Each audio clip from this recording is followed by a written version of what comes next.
Silakan dulu. Baik. Assalamualaikum warahmatullahi wabarakatuh.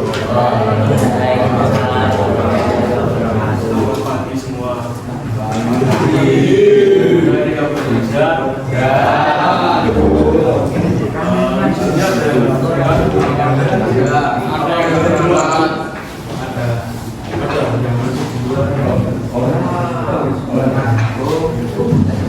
Ya, sebelum kita mulai pelajaran pada pagi hari ini, baiknya kita berdoa terlebih dahulu sesuai dengan keyakinan masing-masing.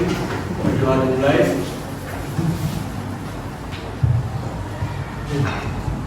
Oke, cukup.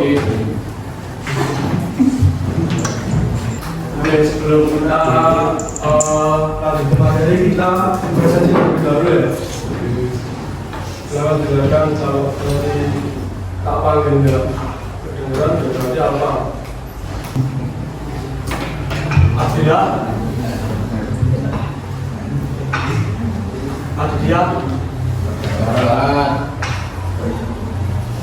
Ahmad, kemudian ya Pak.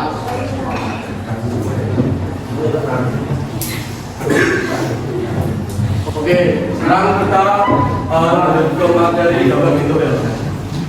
Jadi di sini ada yang tahu nggak gambar bentuk itu apa? Ada yang tahu itu still life itu apa? Belum ada yang tahu. Nah, jadi pengertian still life itu adalah menggambar benda-benda mati yang disebut sebagai objek sebuah seperti buah mental atau vas. Kalau menggambar still life itu kita tidak hanya menyalin bentuk, tapi juga menangkap pesan nyata dari benda tersebut. Misalnya apel, bukan hanya lingkaran, tapi punya cahaya, bayangan, dan tekstur kulit. Jadi still life itu kita melihatnya itu enggak cuma bendanya itu, dari segi tekstur, dari segi bentuk, bayangan, serat-seratnya juga itu harus diperhatikan. Terus banyak ada prinsip dalam bentuk. Di sini ada prinsip dalam bentuk sebetulnya. Jadi prinsip gambar bentuk itu ada proporsi, perspektif, komposisi, dan pencahayaan dan bayangan. Jadi proporsi itu perbandingan ukuran antar bagian objek. Contoh, tinggi botol dengan lebar badan harus seimbang. Jadi kalau kita gambar di sini itu proporsinya diperhatikan. Karena kalau tidak sesuai dengan proporsinya, ya hasilnya tidak bakal jadi bagus. Seperti itu. Terus perspektif itu cara menggambar agar objek terlihat memiliki ruang dan kedalaman. Contoh gelas yang dilihat dari atas akan berbentuk elips, bukan lingkaran yang sempurna. Contohnya seperti ini. Kalau dilihat dari atas, tidak lingkaran. Itu. Terus ada komposisi. Komposisi itu susunan objek di bidang gambar agar seimbang dan tidak sepadan. Contoh menggunakan buah tengah dengan kain alas agar gambar tidak kosong. Jadi kita meletakkan objek itu seperti kayak selama ini buah, terus dikasih kain. Jadi agar tidak terlihat kosong. Jadi dari nampak bayangan dari segi objeknya itu nggak terlalu kosong jika digambar. Terus finishing itu merapikan garis dan bayangan. Jadi kita finishingnya itu melihat gambar yang kita buat itu sudah benar apa belum, dari segi arsirannya, proporsinya, gelap terangnya, itu perlu diperhatikan. Karena kalau kita nggak memperhatikan itu jadi tampak beda. Nah, selanjutnya itu ada contohnya. Contohnya seperti itu. Jadi dilihat itu dari yang pertama itu ada kunci. itu cahayanya berasal dari kanan. Berarti yang bagian kiri itu bergelap. Seperti itu. Saya itu melihat ya. Terus ada botol, minuman, gelas kaca, sama buah. Ya itu juga ditentukan dua parameter. Terus ada buah apel itu. Nah itu kan teksturnya kelihatan enggak? Makanya itu yang perlu diperhatikan itu tekstur, proporsi. Yang pertama itu proporsi. Jadi kalau tidak menentukan proporsi sama perspektif, hasilnya nggak bisa bagus yang itu. Terus yang menghasilkan itu kita harus konsisten, jangan terlalu berbeda. Yang kedua, yang ketiga itu yang keempat gambarnya ada kertas makanan. Kalau dilihat juga ada bervolume loh. Kertas kan enggak terus lurus. Jadi kalau kita kok kayak gini kan kelihatan kalau seperti ini. Itu perlu diperhatikan. Terus kita itu harus memperhatikan walau objeknya sederhana dengan setting dan tekstur yang benar. Gambar jadi terlihat nyata. Kalian juga bisa menghasilkan seperti ini dengan latihan rutin. Jadi kalian itu harus belajar. Nggak setiap hari. Paling satu hari itu coret-coret lah sekitar 1 jam, 2 jam buat membuat tangan kita itu menjadi luwes kalau kita rajin berlatih. Jadi tidak perlu takut salah, lebih baik itu mencoba dan memperbaiki daripada tidak mencoba sama sekali. Jadi menggambar itu soal latihan, bukan target semata. Jadi kalau kalian nggak bisa gambar itu akan bisa kalau kalian itu mau belajar. Ya kalian tidak mau belajar terus cuma males-malesan, tidak bakal bisa gambar. Ya. Namanya kan sekolah, kita perlu belajar. Kalau nggak mau belajar nggak bakal bisa kalau bisa.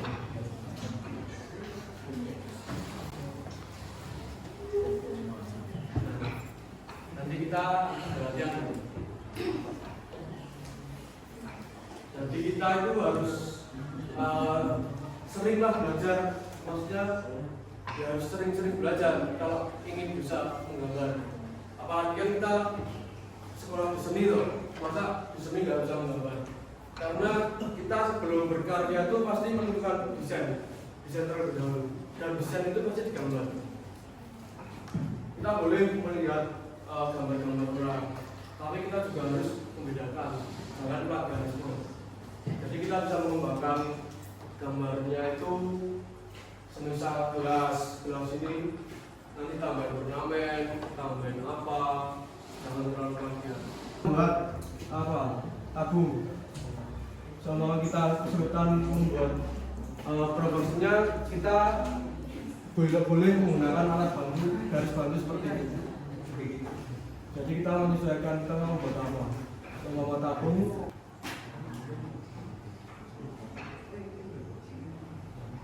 kita membuatnya kalau kita menggunakan garis bantu itu kita bisa lebih simetris lah dari belakang. Kecuali kita sudah bisa tampil misalnya.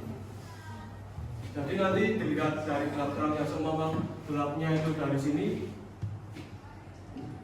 nanti di sini terang. Sekarang ini taruh mana?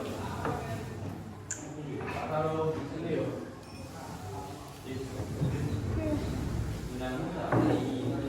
Jadi kalian bebas mau mengamati dari mana aja.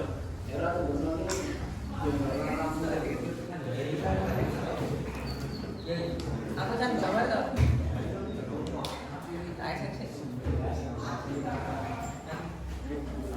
Terus bagi.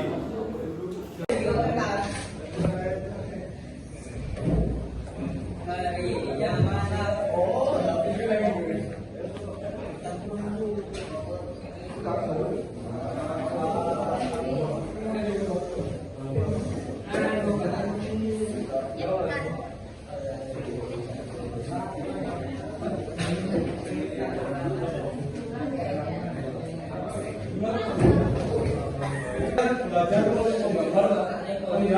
mengamati dulu. Jadi kalian mengamati apa? Kalian mengamati objeknya ini. Dan kita melihat objeknya langsung.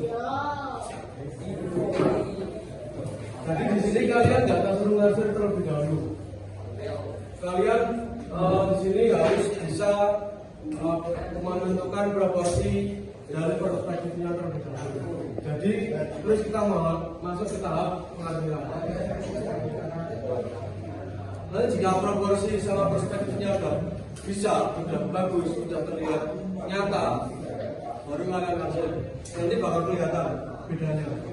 Jika kalian tidak melihat proporsi sama melihat proporsinya, seperti itu.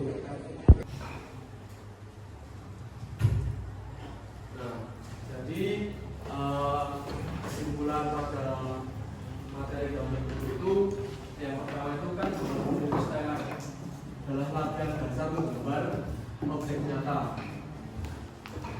Melihat objek yang ada di depan kita secara nyata, enggak dari HP, enggak dari ya intinya nyata. Terus melatih ketelitian. Kita harus melihat secara detail sebenarnya itu seperti apa, tingginya, proporsinya, terus gelap terangnya, teksturnya, itu perlu diperhatikan.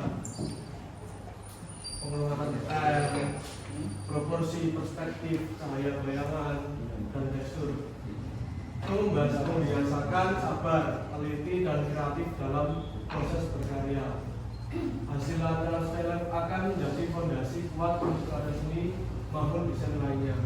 Jadi basicnya kita itu sebelum mendesain itu bisa menggambar dulu. Kalau kalian belum bisa menggambar, bakal susah buat mendesain. Kalian mau berkarya seperti apa?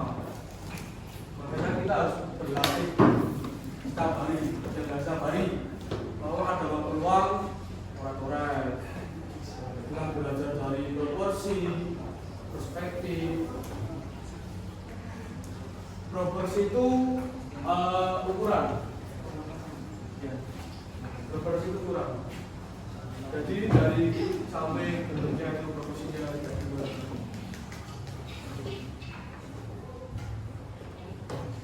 Terus kunci keberhasilan itu bukan hanya bakat, tapi latihan yang konsisten dan berani mencoba. Kalau kalian berani mencoba ya bakal bisa. Makanya kita harus konsisten saat mencoba. Jangan terburu-buru, perhatikan semuanya.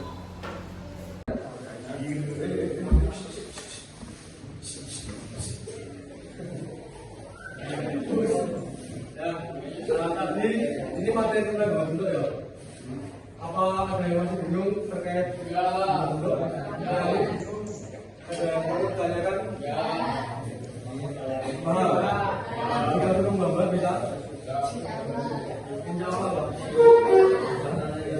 Di sebelah kiri ada yang masih bingung dengan materi ini? Benar ini?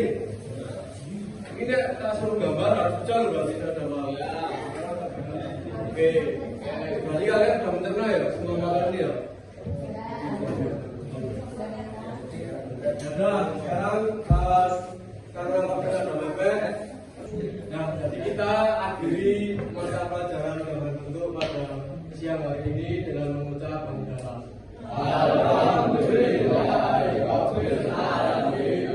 Terima kasih, semangat belajarnya, jangan lupa berlatih terus agar kita bisa menggambar sesuai dengan apa yang kita inginkan dan terlihat bagus. Terima kasih. Selamat siang.